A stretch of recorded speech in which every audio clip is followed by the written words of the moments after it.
Bill. Here to discuss is Wisconsin Republican Senator and Freedom Watch regular Senator Ron Johnson. Senator, it's a pleasure to have you on the show, even though I had to come down here to the belly of the beast to be in the same room with you. Appreciate you coming down here. Nice to be on. Thanks for joining us. These projected spending cuts, we'll put up on the screen the one-year cuts. These are not cuts in spending the way you and I and the folks watching us now understand. These are not reductions in spending. These are reductions from what the original spending plan was, but they're still increases. Right. Do I have that right? Yeah, don't ever say the word cut, because we're never cutting. We're just reducing the rate of increase. And I think the first chart we have there, Judge, shows 10 years ago, in 2001, we spent $1.9 trillion. This year, we'll spend $3.6 trillion. We've doubled spending in just 10 years. Not a cut by anybody's determination. And the argument over Obama's budget versus the House budget would go from 3.6 to 4.8 trillion in 10 years. Obama wants to go up to 5.8 trillion. This is what has me scratching my head.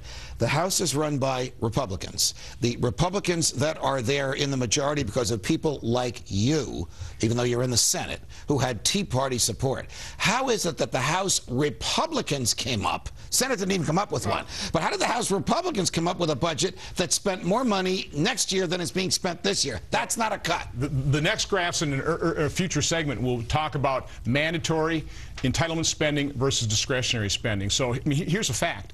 Only 30 to 40% of the budget is actually appropriated each year. 60 to 70% is on automatic pilot. So, I mean, it is true when you take a look at just the small sliver that is discretionary, we're trying to control that, but that's right now the only thing Congress can control, because everything else is automatic. So prior Congresses in that building behind us, let's say in the LBJ years, it was in the 60s. wrote into the law requirements for future Congresses to spend money, and the future Congresses will automatically spend that money unless they affirmatively decide to change the law. Correct. Stated differently, we got to get rid of the entitlement system as we know it, or we'll be bankrupt. We need to put everything on the budget to be reviewed every year. And Judge, had we done that, just like families. I mean, a family can't sit there and say, retirement, not even going to consider that in my budget. Healthcare, not going to consider.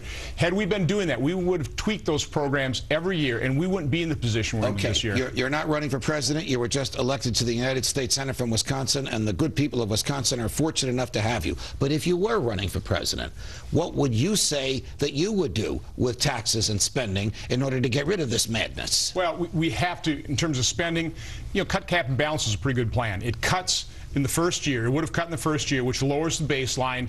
And so a $100 billion cut would actually save $1 trillion.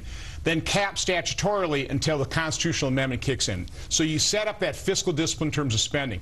In terms of taxes, Judge, our tax code is 70,000 pages long. It costs $200 to $300 billion just to comply. So we need dramatic tax reform. And fortunately, all of our president's candidates talking about that. All right, do you want to get rid of the IRS like Ron Paul does? Do you want a flat tax like Rick Perry does? Do you want this 999 like Herman Cain does? What should we do? Well, in general, what we should be looking at is a tax code that raises what revenue we need in as undamaging way as possible. In other words, do no harm. So from my standpoint, long-term revenue generation for the last 50 years, regardless of whether our top marginal rate is 90%, 70%, 31%, 35%, has been about 18%. It's time we recognize if we're ever going to live within our means, the only thing the government has been able to extract from the private sector is about 18%. Raise that amount of revenue and then do no harm with the tax code. So simplify it. We need more people in the Congress who are business people with business backgrounds who will not be corrupted or seduced by the big government gang behind me. Will you and I see that day? Well, let's hope so. And that's what elections are about. That's why 2012 is so incredibly important. Senator Ron Johnson from the state of Wisconsin, thank you for joining us. Thanks for having me on.